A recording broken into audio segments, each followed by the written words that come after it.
السلام عليكم ورحمة الله وبركاته. الفيديو مهم جدا اليوم ويجب مشاركته على أوسع نطاق. انتحار الشاب سليمان ربيعة بعد إحراق القرآن بأسبوع واحد، فما قصته؟ سنسرد لكم قصته كاملة في هذا الفيديو. هناك أمور خطيرة عن سبب تحوله للشذوذ والمثلية من ثم إلى الإلحاد ومحاربة الإسلام، ينتهي به المطاف محروقا في أفران حرق البشر. فما قصة إيما المتحولة من سليمان إلى إيما؟ ولماذا تخلى عنه الملاحدة ودعاة الجندر؟ نعرف كل هذه التفاصيل في هذه الحلقة، لكن قبل أن ننتقل إلى التفاصيل فضلا وليس أمرا أن تشترك بالقناة وتشارك الفيديو على أوسع نطاق، أن هذا يحفزنا على نشر المزيد من المحتوى الهادف من التوعية. سليمان الربيعة شاب سعودي كان يعيش حياة طبيعية كأي شاب مسلم في المملكة، حتى وقع في شباك الملاحدة ودعاة الجندر العرب المنتشرين على مواقع التواصل الاجتماعي، فقرروا إغواءه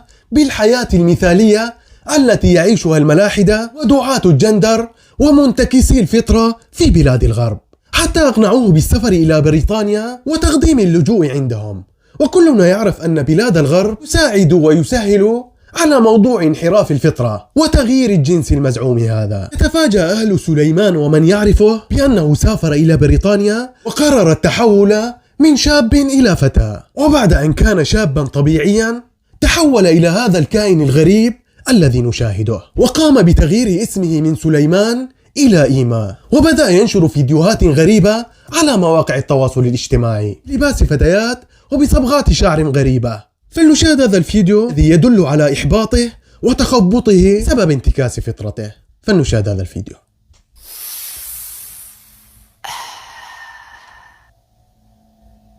ولم يكتفي عند هذا الحد، فبعد فترة قصيرة يقرر أن يعلن إلحاده، ينكر الخالق ويقوم بشتم المسلمين، ويحرض الشباب الصغار من المسلمين أن يحذون حذوه. ومع الأيام تزداد غطرسته مهاجمته للإسلام ولأهل السعودية، فتجده يقوم بأفعال قذرة كالدوس على علم السعودية واستفزاز المسلمين. إن كلنا يعلم ما يعنيه علم السعودية لكل عربي ومسلم. النقطة الفارقة كانت عندما دعا إلى حرق القرآن وقام بحرقه أمام الجميع، ليتفاجأ الجميع بانتحاره بعد أسبوع واحد. قامت الحكومة البريطانية بالتواصل مع حكومة السعودية لاستلام جثة هذا الشاب، ورفضت عائلة الشاب وكل عشيرته بأن يعترفوا به أو يستلموا جثمانه أو أن يقوموا بدفنه على الطريقة الإسلامية.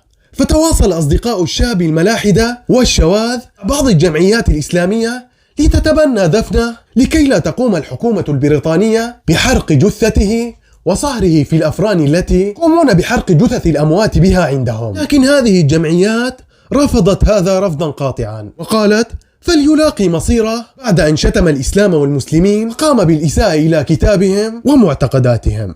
وانتهى به المطاف منتحرا ومحروقا ومصهورا في أفران بريطانيا. تخلى عنه الجميع ودعاة الجندر ودعاة الإلحاد بعد أن جرجروه وأوقعوه بفخهم. لهذا هذه رسالة إلى جميع شبابنا: إياكم وانتكاس فطرتكم، فإن الله تعالى خلقنا على أحسن تقويم، خلق الرجال رجالا والنساء نساء، والله لم أرى إنسانا مضى في هذا الطريق إلا وانتهى به الحال مشردا بالشوارع أو فاقدا لعقله أو منتحرا كما حدث مع الشاب سليمان. فلنشارك هذا الفيديو على أوسع نطاق ولننبه شبابنا قبل فوات الأوان. نري هذا الشاب المسكين ماذا فعلت له بريطانيا وماذا فعل له دعاة الجندر والإلحاد، بل استطاعوا إنقاذه من نار الدنيا ونار الآخرة. أنتم إخواني لا تنسوا الاشتراك بهذه القناة ليصلكم كل جديد.